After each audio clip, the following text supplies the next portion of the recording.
What day is it? Are you lost? I got no. You're lost. Take me You're home. lost. I got no idea. I'm like, but you're not lost because you're here with the Nudelberg Daily Huddle on this Tuesday before Christmas, and we hope, although hope is not a strategy, that you are not coming in for the landing yet. That you are taking it to the finish line because we've got a couple days left before the holidays. So we're here for another day. Well, so in the theory of my word for next year, I'm splitting twos. I'm going back to it's the second, man. I got it. Jake texted me last night. So for those of you, good morning to everybody, by the way. Welcome to the Nudelberg Daily Huddle, as we love to do. But for those of you who didn't see, my younger brother Jake surprised my dad yesterday with a surprise visit home. They've got some extra time off before their bowl game, which was a great video. I don't know if you shared it. I know he shared it on his social media. But if you haven't shared it, you absolutely should because it was a phenomenal video. Ask Shay. Shay, do you have it? I can't. Would it be possible for us? Yeah, pull it up. Let's while we bring everybody in, it'd be great to show everybody what happened. But that was a good holiday surprise for you yesterday. But awesome stuff going on. Good morning, Eddie Dykes. For those of you who are looking for last-minute gifts, Eddie will actually deliver it right to your door. He's coming right delivery. After full service, full concierge. And just a reminder, because we're in December, that he's matching the proceeds or half of the proceeds. Part of the purchases are going to the Conine Foundation, the Conine Clubhouse. True that. Good morning, Donna Goldfarb. You have a new career in podcasting. You were great yesterday. Got great feedback on your content and your delivery. You guys are the best. For those who are looking for a gift for a male, Bob Goldfarb will deliver a gift certificate, and he is the best. He's the one who puts us in our blazers. So lots of last-minute gift giving and stuff going on. Good morning, Carissa. Thank you, as always, for being here. And so the reason I was talking about Jake was he texted me last night while you guys were at dinner, which, by the way, the three of you guys went out to dinner last night. My grandfather, you, and my brother, and I didn't even get an invite to this dinner. So I know exactly where I stand when Jake comes home.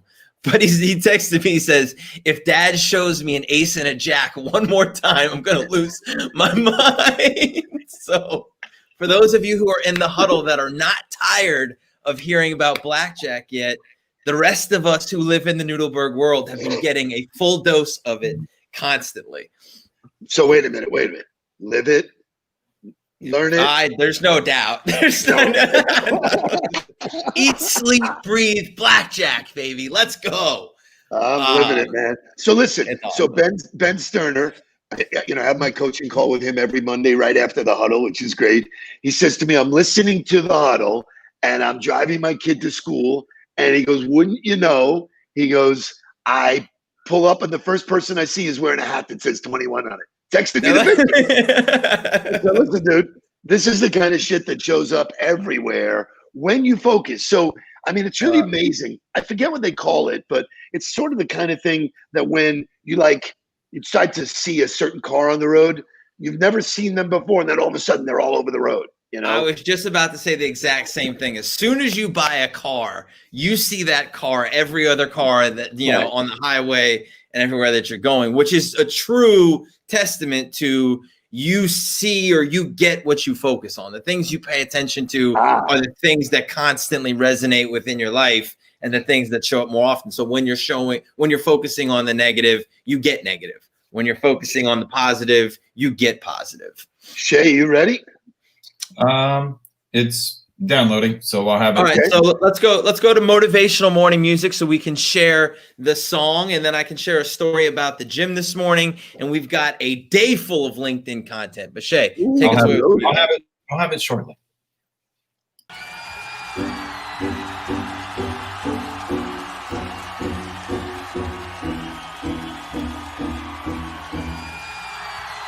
If you are what you say you are, a superstar, then have no fear. The camera's here, on the microphones and they wanna know. Yeah, a fresh, cool young Lou trying to cash his microphone check 212. Wanna believe my own hype, but it's too untrue. The world brought me to my knees. What have you brung you? Did you improve on the design? Did you do something new? Where your name in on the guest list? Who brung you? You, the more famous person, you come through, and the sexy lady next to you, you come too. And then the hitman standing outside of heaven, waiting for God to come and get me. I'm too uncouth, unschooled to the rules, and too gumshoe. Too much of a newcomer and too uncool. Like Shadow in the veil, I battle with it well. Though I need a holiday like Lady Who Sung Blue. Go back, whatever you did, you undo. Heavy as heaven, the devil on me 2 tons too. If you are what you say you are, a superstar, then have no fear. Awesome. If you To say, my knees, what have you brung you? if you say what you say you are. Yeah. So Witness, baby. going Witness. into 2020, as everybody is, or 2021, as everybody is, wondering what their word's going to be. If your word is superstar, then you have to be a superstar. But Shay, do we have the video yet? Are we ready to? All right. So let's show this wonderful video. Yeah. Well done. Shout out to Shay, man. Production galore, baby. You're doing it. Well done, Shay. I just go.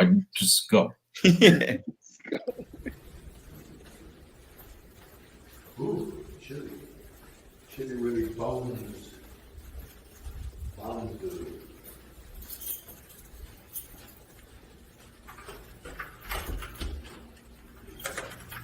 Hello? Oh my God! Get out of town! Get out of town! Oh my God! Oh my God! Oh my God!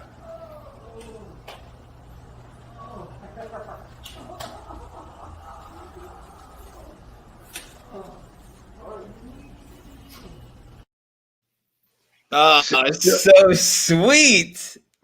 So I legitimately had no idea that I was being videoed. I opened the door and there was someone sitting on the patio and I was like, hello, A couple of things I want to point out here. First of all, if you don't spend a lot of time with my dad, Steve, then you don't know that he constantly talks to himself like that all of the time. Chitty witty, boom, bam. So mind of a creative human being where there's just sayings happening nonstop.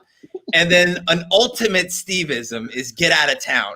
As soon as I saw that, I was like, oh yeah, total Steveism, get out of town.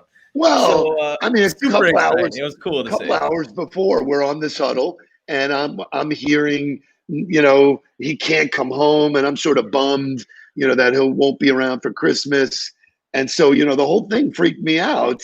I was feeling melancholy that I wasn't going to see him, and then it was like a mirage. I walked in, and he's sitting out there, and I'm like, oh my God, man! Get out of town. Surprises is good. Surprises is good. So that's awesome. So unbelievable video, and that's going to kind of take us into what we're going to talk about today, because today we are going to stay focused entirely on LinkedIn. There's been some really good articles written over the past few weeks about LinkedIn. Obviously, the amount of users has exploded over the pandemic, and the vision of what LinkedIn has consistently changed. But I found this article it's titled, "On LinkedIn, Pro Athletes Make Their Next Move. That platform that put the network and social network has proved unexpectedly popular with jocks seeking second careers." So the article is based around this guy, Josh Martin, who went to Columbia, had a quick cup of coffee in the league.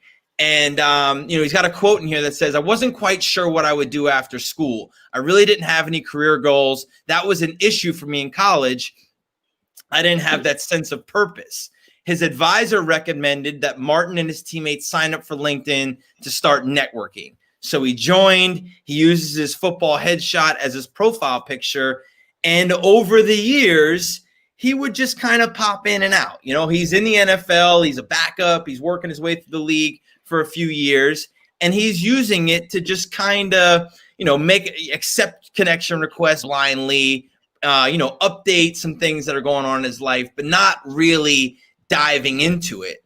But he talks about, when the pandemic hit, pressing pause on his pro sports, there was suddenly much more time to think about life after football. For example, Martin is interested in collaborating with wealth management firms to help fellow players prepare for their next career. And his quote is, "The goal for me is to build a community and use it as a resource for knowledge," Martin said. "People want to be around athletes, so how can I use my platform?" And unbelievable. It goes on to quote some other people, athletes that turn to social media to explore what's possible outside of their day jobs. LinkedIn has risen to over 700 million members. And Tony Gonzalez has some great quotes. Social media seems to have a negative connotation surrounding it. The Hall of Fame, I found LinkedIn to be a place that has a lot of positivity about how people are growing in every industry. Gonzalez, an NFL studio analyst on Fox, joined LinkedIn last year to promote his new podcast, Wide Open. He regularly posts videos, excerpts from the latest episodes, with guests ranging from Jessica Alba to Neil deGrasse Tyson. So when joining LinkedIn, I wanted to share with others how I became successful, Gonzalez said. I also get to see what others are doing to succeed so I can learn from them. So it's just unbelievable that you have athletes that hadn't really been in this business world, right? They come from a very different mentality, but they get into this LinkedIn network and immediately use it the way it's supposed to be used, as opposed to organizations that are leveraging it in a way to just drive transactions. So what is so fascinating about that story and that concept is they don't know any better. They're just looking for access. So Correct. One of the best things about LinkedIn, evidenced by Lawrence Taylor popping in, OJ McDuffie popping in, John Sally popping in, they get access, we get access. You have access to CEOs at scale at a way you could never do before. CEOs would have their own CEO event. You weren't invited. You're invited to the party. You just can't crash it with a sales pitch. That's the difference. So they get it because they're not selling anything. They legitimately just want access. So it's easy for them. For everybody else is, oh my God, I got my opportunity. I'm going right for the sale. And I will tell you this, that I am getting sick and tired of looking at my invitations because 90% of them are complete horseshit. They are masked and cloaked bullshit. I can look at the title, I can look at where they're from, and I could go, all right, I got it. It's a complete horseshit. I know we probably won't do another Wall of Shame or Hall of Fame prior to the new year, but that's why we created that entire segment to the show, is because we want people to understand that while these people are new to it and just leveraging it the right way, there are thousands and thousands and thousands of people that are flocking to this place of community with all of the wrong intentions because they just don't understand what the real power of it is. So here's the interesting part of this intoxicating platform. There's so much out there. People think it's like the buffet. They think they need I need to meet everybody. I need to know everybody. And so this behavior reminds me in the physical world of the yo-yo who would go to the event with a stack of cards and basically be papering the room. Wouldn't even make eye contact with you, trying to look at the next person so he wasn't going to miss anything. This is not that kind of platform. This is the kind of platform that if you pluck one gem out, it's worth the time and effort to do all of the other gold mining. So I think most of the people in the huddle have taken our LinkedIn like a pro. And at the end of the show, if we have time, we're going to get to our own rules of engagement. But we had an article sent to us. I had seen it and already read it. But there's an article out there that said I posted on LinkedIn 90 times in 90 days. And here's why you should too. And so it's an article that's based all around why you should be producing content in LinkedIn. And it's all about the term organic reach, right? And for those of you who are new to social media, you might not understand what organic reach means. And so I want you to understand that when we talk about social media as a platform, social media without its users has no content, right? Facebook, Instagram, LinkedIn, TikTok, Twitter, they're not producing content. All they're doing are housing communities of people who they hope will produce content. So in a world where in LinkedIn, there's 700 million users, right? The content on LinkedIn feed receives 9 billion impressions per week, but there's only 3 million users producing content weekly. So to understand that it's such a largely content deficient platform, that's why you get the organic reach that you get, meaning that when you post your content, it's just going to send it to people that you don't even know, because there's not enough content being produced for it to fill it with everybody's views. So you have the opportunity to show up in front of people differently, speaking your own voice differently, having your own message differently than everybody else. And I want to show the Gary Vee video, because this was Gary Vee in January of 2020, a full year ago. I want you to hear what he's talking about in this video. Anyway, LinkedIn right now is going through a Facebook 2012 moment. You right now have a business or trying to build a profile or trying to communicate something to the world, have no followers on LinkedIn, produce content, and the organic reach and consumption is remarkably high. It will go away. They always do. It went away on MySpace. It went away on Facebook. It goes away everywhere. It's supply and demand of attention. So one thing I definitely wanted to get across before I got off here, content, communication, not your personal brand. Think of it a different way. Your reputation, it matters. A lot of you are still trading on your reputation because you've been doing it a long time. Reputation is getting built at scale in LinkedIn for B2B businesses, which have never really had a home for content like they do now. And just being obsessed with overbringing value, I implore you to dig into this hypothesis, get educated, and remember, when you produce content, you don't have to do video, you don't have to do audio, you don't have to do written word. As a matter of fact, my highest over-indexing content on LinkedIn right now is comic strips that I create from the things I talk about in the feed. It's working. GIFs, memes, unemotional about how we communicate. We used to draw in caves. People used to do smoke signals. I do not mind how people, unlike the far majority of this room and world, I do not judge how one wants to consume content. I just react to the truth.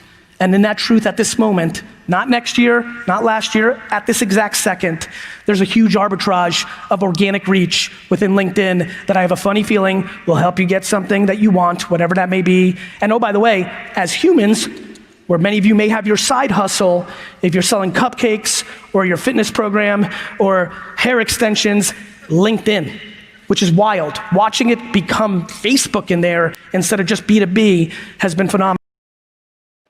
So what's interesting is that last year, I was still traveling all over the place, had trainings 2-3 times a week. We showed that video. Could not be any more concise and clear, a bullet shot to the heart that says, dude, you're missing out. Yet adoption was very, very poor. I do want to share this. Emily, Shay, could you share Emily Maker's comment? So Emily is new. I shouted her out yesterday. She's new to the Huddle, but she's glad that she got through the bullshit meter. And you are absolutely correct, because I sent her the same question I send everybody. Hey, how do we know each other? She goes, morning, Steve. Totally, I am connected to and learning from some amazing people in sales. So now I'm trying to broaden my network, and I am seeking more in the way of general life motivation and business sense. I'm also very curious about the Daily Huddle. She did her homework. The Daily Huddle is personal to me. That's not a robot that's throwing shit out there. That's not, hey, I would like to talk to you about what I do. No, she wants to talk to me about what she's interested in me. So she got through the bullshit meter. It's not hard, people. It's just not hard. The thing that happens, though, it doesn't happen fast. Yep. Speed kills. In this platform, speed kills. Take your time, invest the time, energy, to learn about people, and good things happen. Well, so Gary Vee said something in the very beginning of that video that I think is so important. If you kept this in the front of your brain every time you had any kind of interaction on LinkedIn, which is your reputation matters. Every single time you send an invite to somebody, you send a DM or you post a piece of content, if you think about it in the world of this is my reputation, this person may know 1,000 people that I know. What do I want them saying about me? What do I want their impression to be of me? Wouldn't that change the way you interacted with them? Because you look at them as a person and as your messenger or your carrier of your message rather than just a transaction? Well, I was working with Howard Kay and his team yesterday, which I really enjoy. He's an uber successful guy in sales who is ready to reinvent himself and listen and learn. And so I was showing him how I was prospecting going into 2021. And I showed him the Palm Beach 100, which was a published article / digital magazine. And it gave the top 100 people in Palm Beach with 5 different questions that they asked people. So there's a president of a bank that's based here, really aggressive guy. I've been tracking his career. One of the questions they asked him was, what was your favorite movie? He said, Shawshank Redemption. So I showed him, I go, boom, there's my silver bullet. I got it. I want to talk to him about Shawshank Redemption. I'm going to send him a Morgan Freeman GIF. I'm going to own that as my content to get to him. Not, hey, do you want sales training for your people? Hey, you want to do this? Hey, you want to do that? I'm not going there. And the nugget was served to me. So the research. Well, you did do the research, though. That's the difference, is that most people would take that 100-person list and just reach out to them and say, hey, congratulations on being included in the 100 people. Would love to have a virtual coffee with you. Instead of reading what it said about that person to then send something that's personal to them. I think it's the extra step to you that's like, oh, it's a no-brainer. It's easy. I don't know. That's not research. That's not hard. Most people don't think that way. Most people think surface level. They don't go one step deeper, which allows you to go build that relationship at a whole nother level. It is, your internet today is really bad. Every other word is, I don't know what we can do about it, but it's kind of difficult. About it. I know. I mean, it's the world we live in. No, it's what the world we live in. It's hard to, to follow your concept. So stay at it, my boy. It's your takeover. So grin and bear it, boy. Well, either way. So the point being there of that it's your reputation. And so, continuing on with this idea of, okay, LinkedIn is this community, and it's a place where we're going to build a community of people that I build my reputation with, that I deliver value to. Posting on LinkedIn is important. Yeah, go ahead. I got to add this. So one of the reasons why I build my content, and one of the things I am constantly working on what my page looks like, is that the buyer behavior has changed. And so the minute I contact somebody in whatever fashion, first thing that they're doing is checking me out. So if my content is bullshit and salesy and has no value, there's a real stat here for that says in the social media world, okay, leads that come from social media and B2B business, LinkedIn accounts for 80% of them. 80%. So you can spend your time on Facebook, Instagram, whatever. When you're talking about where leads come from on social media, 80% of them come from LinkedIn. So 1000% in a world where you're not getting over on anybody. Everybody's an equal opportunist when it comes to information and having and making informed decisions on their buying behaviors. If number one, you're not in a place to be learned about, you're immediately removed from the list. Because now I'm only gonna pick from the places where I can learn from them, where I have some information that I have on my own before I go dig deeper. And then if you're just there and you're not active and giving enough information to move yourself through that funnel that we talk about, you're out. So this happened to me over the weekend. somebody I connected with in April, right? So April comes in, I go through this same dance I just did with Emily. He comes back and he said, I'm friends with Chaz Warrington. I've seen your videos with him. I'm really intrigued, not selling anything, just want to connect and stay in touch. Great. Well, over the weekend, that guy reached out with a message that said, I'm interested in a virtual event. When can we talk? You know why? Because he came in, the audience was built, he took a seat in my audience, and then I fed him for 8 months, man. I just fed him all his kids. So I'm top of mind with him every day. So, it's incredible.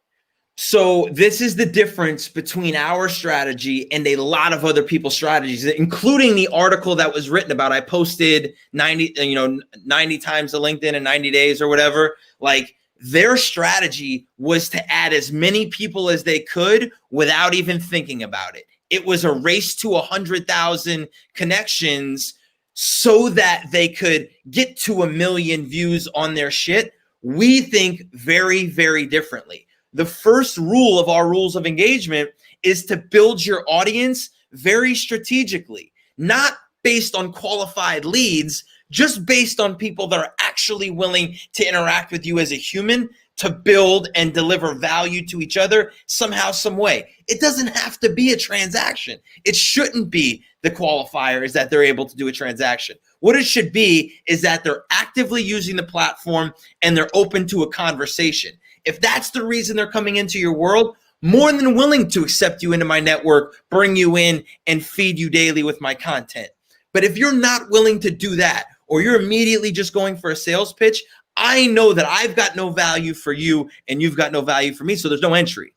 Scott nails it on the head. Scott Graham, Shay, if you can put that up, he nails it right on the head. You can see whether they post, what they post, how, if it doesn't align with you, why would you give that person a seat in your audience? Now, I've been fortunate. I built an audience that's very large, but I've had some interaction with every single person in there.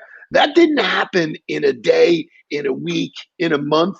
It happens all the time. It's constantly happening because I have no expectation of selling those people.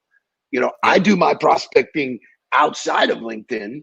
I use LinkedIn as a tool to build my audience, not the necessarily direct prospect like people are doing. Oh, everybody's in the audience. Oh, so I can stand up and give them a pitch. It's really obnoxious, annoying. So I say to people, okay, we're standing in line, right? I'm standing behind this guy who's the bank president, and I hear him talking about Shawshank Redemption. I'm jumping in that conversation and going, I love it. Morgan Freeman is my greatest. Andy Dufresne. I'm not going to him. Hey, by the way, do you want to talk about some sales training? You look like a fucking idiot. 1,000%.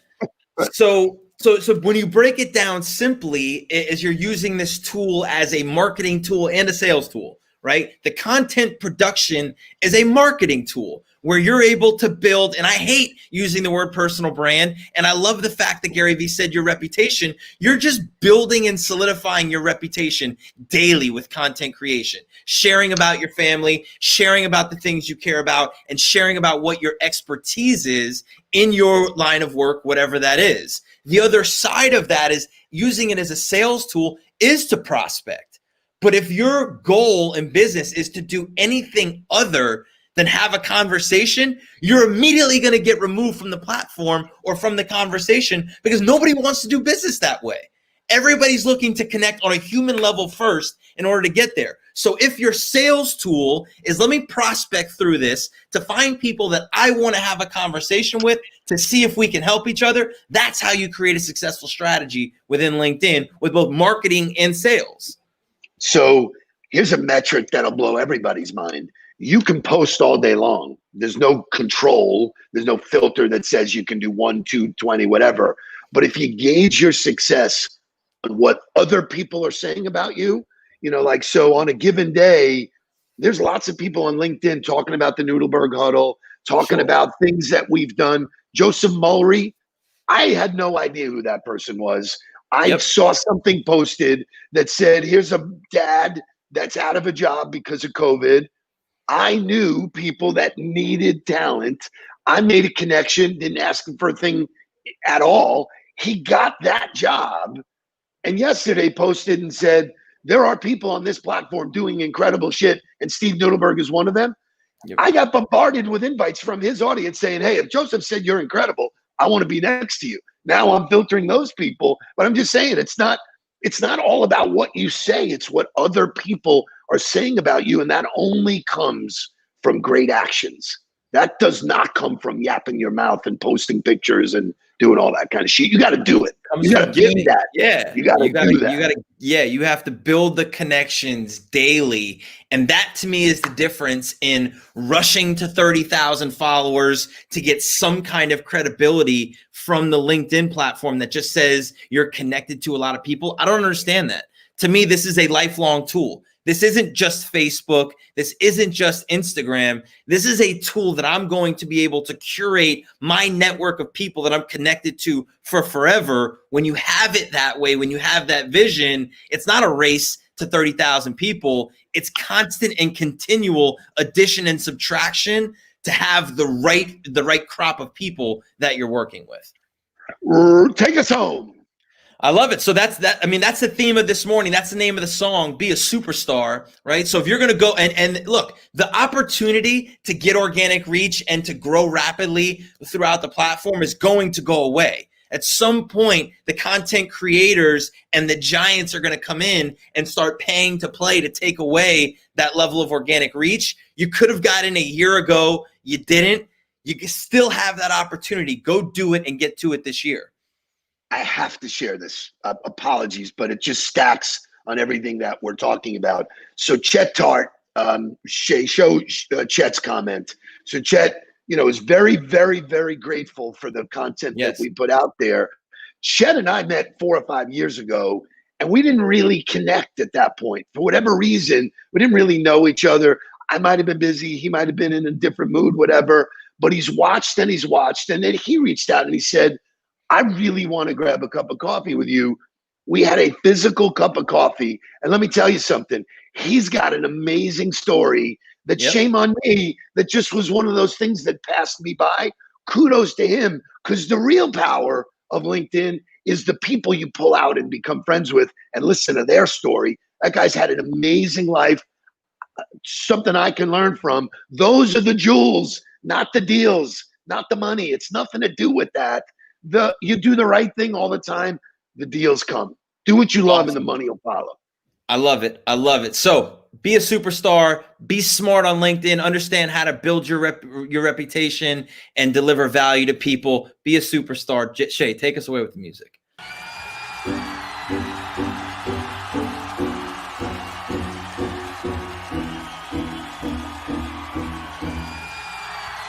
If you are what you say